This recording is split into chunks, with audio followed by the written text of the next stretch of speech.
When Rahab accepted God by faith, God accepted her as a child of his. He brought her into his family. He brought her into his people. She became an influential person in the history of God's people. She was the great great grandmother of David. She was in the lineage of Jesus.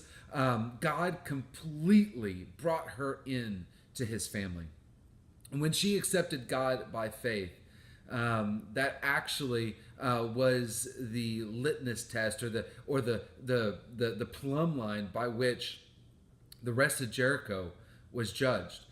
She didn't stand as the judge of Jericho, but she is the example of God's acceptance, of God's kindness, of God's love, of his desire to adopt new children into his family.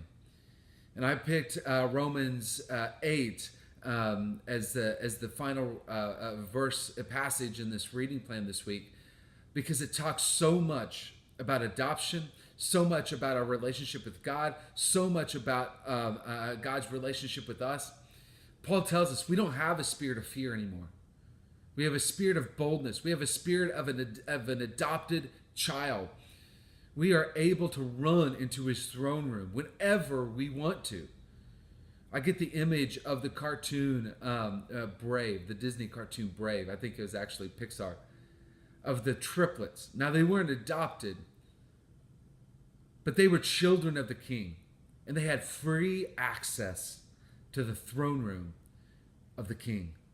They could come and they could jump on daddy's lap whenever they wanted to. They could laugh and they could giggle, and he always was willing for them to come into his throne room. That's the type of relationship we can have with our Father. And Paul goes on to say that nothing can separate us from God's love. Nothing can separate us from him.